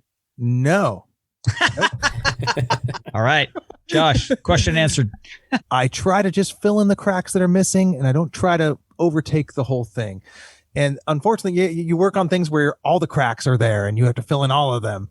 But it wasn't like that. It wasn't like Primus was heavy lifting at all. It didn't prepare me for the pain and suffering I was going to go through as a record producer down the road. Primus was not like that. It was like hanging out, offering my opinion, like softly, and not, it was, there was no pushy, like, hey man, I mean, look, I was a kid, so I wasn't going to be pushy anyway. Right. But it sounds to me like it's quite the opposite now. I didn't have to like crack the whip of like, hey man, you know, you better figure your shit out. It wasn't anything like that. Yeah. They had their thing. I knew my place was to just offer advice on like, that tempo was a little fast. It was really basic of like, that was a little quick. The vocal's kind of rough. Let's fix that stuff up. Yeah. I wasn't ready for that shit where I have to tune all the drums and, you know, man, you know, I mean, at worst we'd be like, the floor tom's ringing a little bit, put a piece of tape on it, or, you know, it was really, really basic, really simple stuff. You know? Wow. Right on. It does sound like with all the more modern equipment and possibilities in the studio that does exponentially increase your responsibilities, or just everything you have to do, it sounds like. Yeah. It wasn't that traditional role of just constantly being on their ass. And we just like sort of all rolled together to make it happen. Right on. And we had whatever, 2 weeks to record Frizzle Fry. Yeah. Right. And then I put down my mixes of what I thought was the final mix when I left, and I went to LA, and then they went back in and tweaked it, and it was like done. And then when I got the record, I was like, hey, you guys changed this. Yeah, sorry. I was like, yeah, all right. What are you going to do? I did my part. I mean, at that point I was like, I'm going to LA. Fuck you guys. I'm out of here. Good luck, assholes.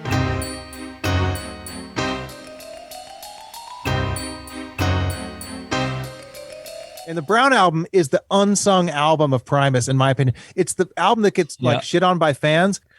Drumming style is so fucking amazing. You know what's hard is that Tim really sets the standard in fans' minds of what Primus drumming should be. Yeah. And Tim's amazing, and he's so Tim-like that it's hard. I know it was really hard for Jay to come in after Tim and play like Jay, and the fans were like, we don't get it. And we were like, and me and you are going, dude, the sausage demo. Yeah, totally. That's how I am on Primus. Like for everybody I talked to, it's like, but you weren't there for that sausage demo moment. Yeah. And it's trippy, man. But I felt like Brain came in and said, fuck you guys. Maybe he was nervous and like, I'm scared. But Brain came in and said, I'm going to be Brain, which was cool as fuck. Yeah. That album was a little weird sounding, but in a good way, in my opinion.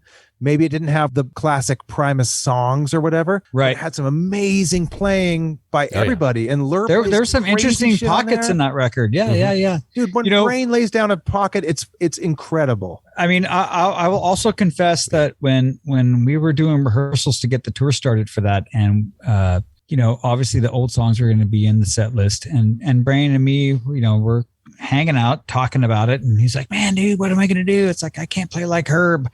And I was like, dude, play like Jay on the sausage demo, because that's what you are about. Because he can do that, yeah.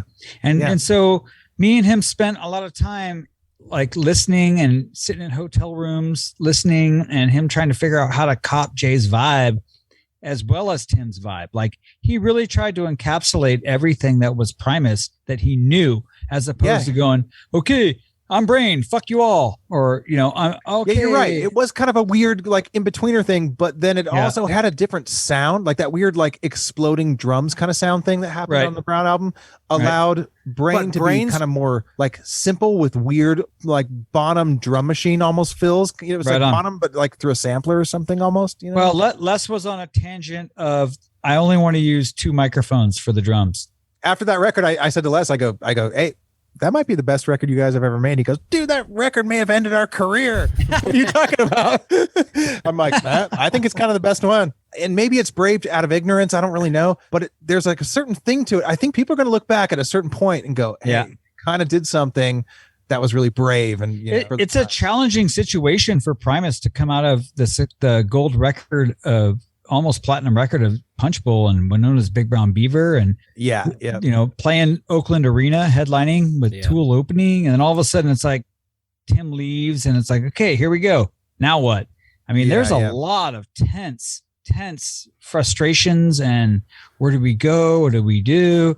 I mean, it's very apparent that all 3 of those dudes put their heart and soul into all those songs. I mean, even though they were made up pretty much, like as we went along on that session for that year, it wasn't just like, okay, fuck it, here's a record. I mean, if you're a fan and you listen to it, like what you just were saying, it's really killer.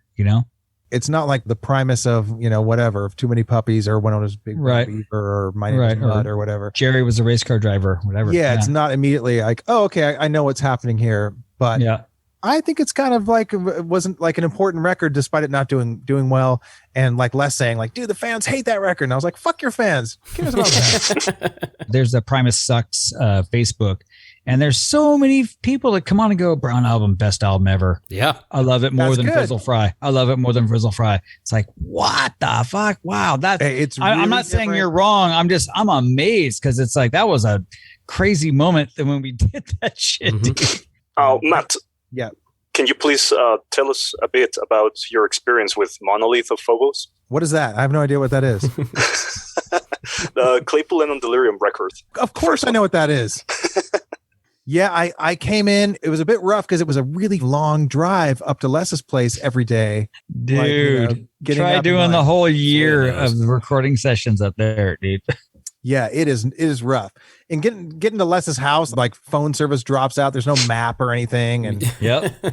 you can't call anybody because there's no phone service. Like, you're in El And Sobrante. you spent 2 hours to get there, and you get there, and Les is on the pond fishing, and you have to wait for an hour when he's done fishing. You're like, Dude, oh, God. I lived it. Oh my God, for a decade or more. But yeah, I did the whole, so we got the whole setup happening, and like I brought a bunch of microphones and got the drums sounding good. And that we fuck with Les's bass, quite a bit, trying to get it happening and going between all his different bass guitars and trying to like figure out like what was what, and he's got a bunch of different bass guitars now too, that he's like sort of switching around between. Mm-hmm.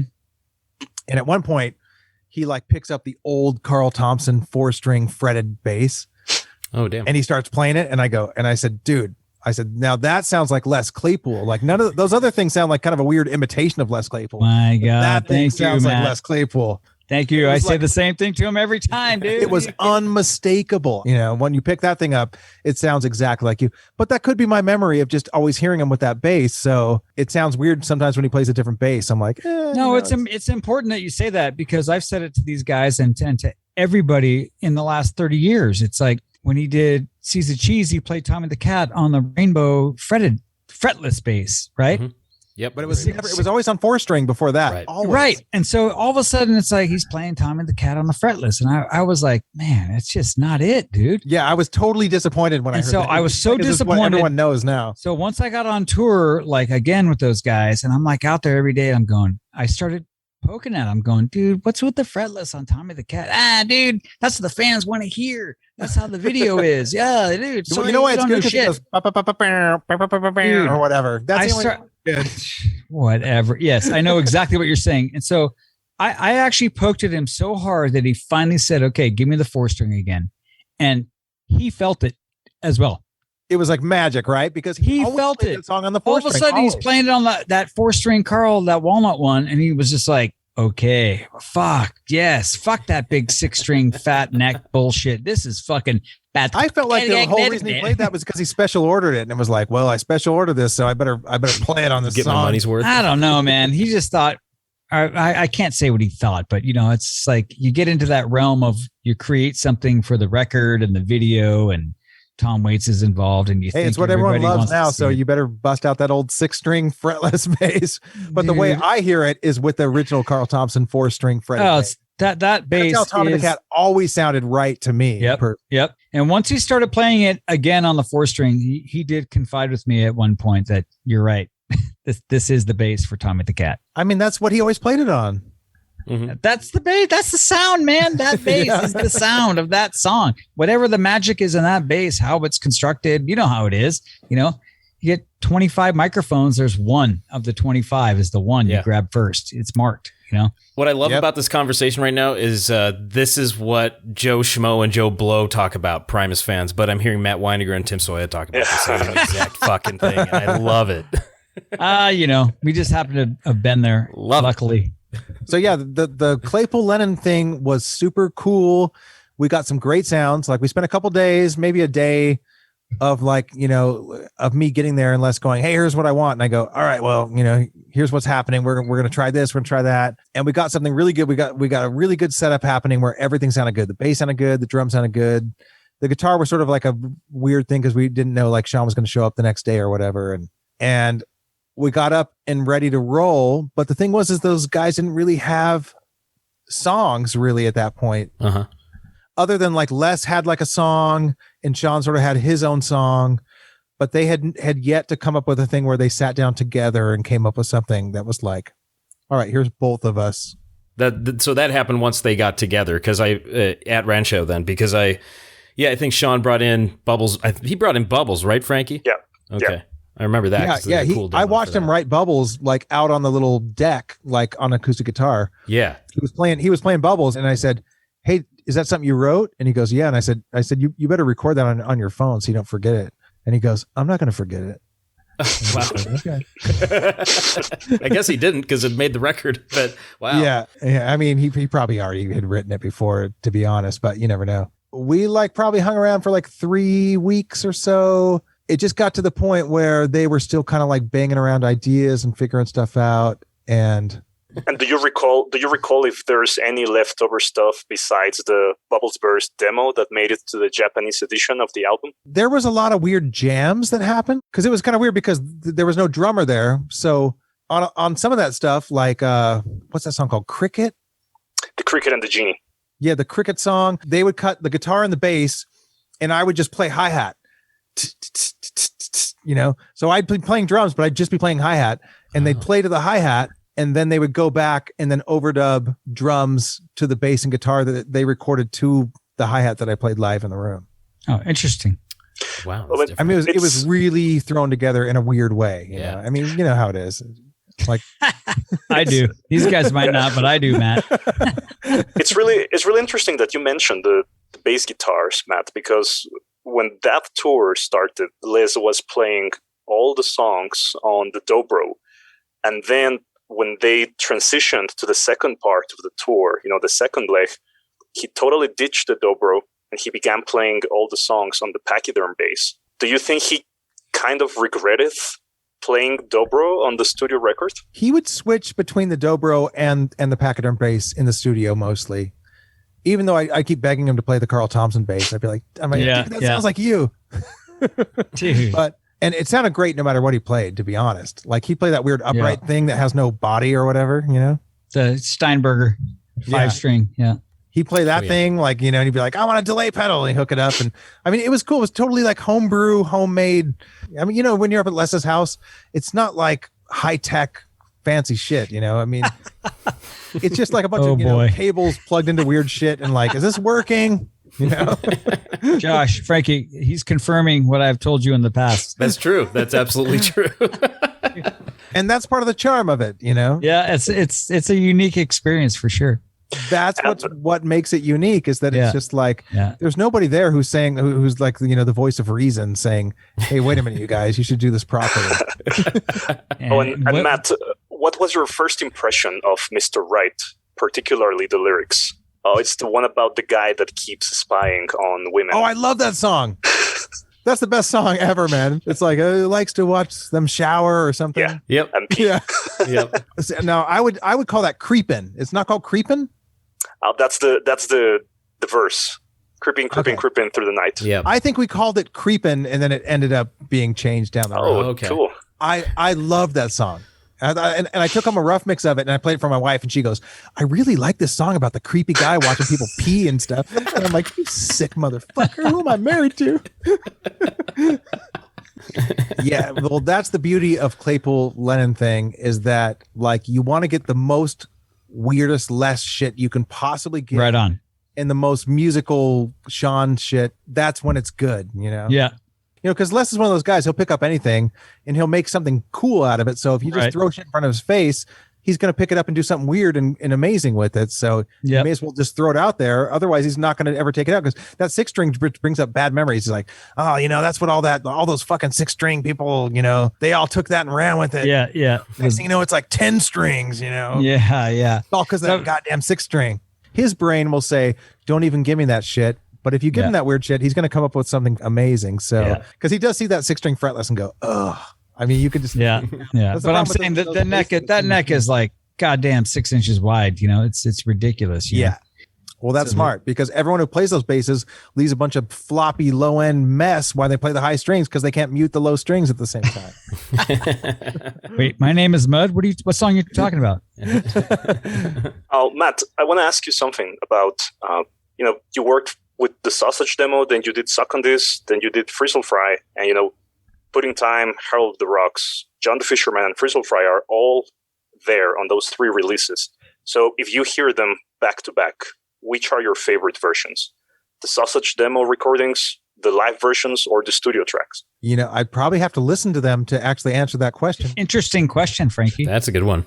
I mean, I would instantly say Sausage demo. Yeah, I would too. Easily, I would just answer the question with that without even. But that's from memory. But then again, I don't really go back and listen unless it like comes up in something of like, where I hear it somewhere or someone else plays it. It's funny, like YouTube will throw me Primus stuff on my like, like, do you want to see this? And I don't know how the fuck it knows that. Because you talk and your phone hears you. Yeah, that's what it is. It is, dude. It happens. Yeah, I'll check that out. It's like Les Claypool screams at fan. I'm like, what? I'll click on that. What is that? It's trippy, dude. The phone listens to you and algorithm clicks in, and all of a sudden, it's got to be what it is, because there'd be you'll no be other on way for it to eBay know. and there'll be Primus ads for like, click on this Primus. You're like, wait, I just was on a conversation with my buddy an hour ago about Primus, and now it's on my eBay search. Why is that? Yep. You're gonna get a shit. That's the only place I'll see it, is if I like see it on a YouTube, recommend, and I click on it. Other than that, I don't think I ever put on Frizzle Fry since we made it ever. I don't think I have either in decades, dude. I have not. I mean, I've seen Primus live a million times since then. Yeah, I see Primus live and like that, and I remember Frizzle Fry. I don't need to like go back and listen to it and go like, oh God, what did I do to that floor tom? Or I don't even think about that shit. Oh, and Matt, what thoughts do you have regarding Beanpole? Wait a second. I thought we were on a Primus podcast. What are you doing, Frankie? Like Beanpole was always kind of around. It was always Derek's weird little side project or whatever. So it was kind of cool when it got picked up. It was like, we're going to release this as a record. It was like, what? Are you kidding me? That's awesome. It's like Ween before Ween happened, Yeah. Yeah. Beanpole was great, but Derek's a very musical person. So it's very musician-y. Like there's things you can dig into and be like, oh, he's doing this musician-y thing here or there. Right. Even though it's weird. It's like Daniel Johnston. You told me a couple days ago, Derek wrote all the Spent Poet stuff, right? I mean, he was the main songwriter, right? No, Adam Gates was. Yep. But Derek was in Spent Poets as well, right? Yeah, but he was dragged in like, against his will. He didn't want anything to do with that bullshit. I mean, Matt, what you just told us makes perfect sense, because Adam told me that when he was preparing for the Beanpole gig, the bass parts were like really hard for him to learn. Like he had to practice for a couple of weeks to get them down. Yeah, he sure did. Yeah, the bass parts are insane on that shit, and they never stop moving around in crazy melodic ways. Yeah, so poor Adam. Like, but he rose to the challenge and figured that shit out. That's what's cool about Adam. He's like, all right, I'll do it. That's great. But Adam was just a singer in Spent Poets, right? Yeah, that's what he would always love to tell me, challenge me on like who had it easier. I was like, dude, first tour I did on a bus, it was me, 3 band guys, and a tour manager on a 45-foot bus. He's all, dude, first tour I ever did was on a 45-foot bus, and all I had to do was be drunk and sing. Yep. The problem with that first Poets tour is it was sponsored by Stoli, the vodka company. Oh, really? So the first day they walked on the bus and they're like, hi, we're with Stoli. And we're like, yeah, bring it on in. And they dropped off these giant cases of Stoli vodka. Wow. And then they said, you're going to need some orange juice with this, you guys. And so they dropped Donald Duck orange juice, which I've never seen since then. It was like Disney branded orange juice. And it had Donald Duck's picture on it. Weird. And they're like, here's your vodka and your orange juice. And then they got off the bus and we were like, bye. What a grand and glorious moment you got through, man. That's amazing, Matt. Yeah, it was so cool. I mean, having that Geffen money where they're like, you got the bus, you got the per diem. Life should have stayed that way forever, as far as I'm concerned. Make some stupid music and people love it and buy it. Who cares? I mean, someone's like, just give you money to sit in a bus and play Nintendo and drink vodka, and then you have to go on stage for 45 minutes. Like, yes, sign me up. Any day.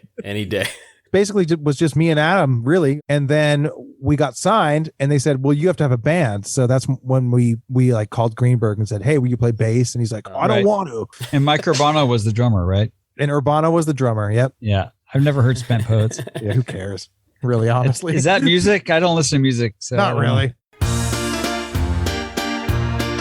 Matt, thank you so much for joining us. This was awesome. What a talk, man. I loved it. Thank you. Wow. Yeah, thanks for having me. Thank you so much, Matt. Seriously, thank you. Big time. Sorry, I just went on and on about nothing and never answered any questions properly. Par for the course here.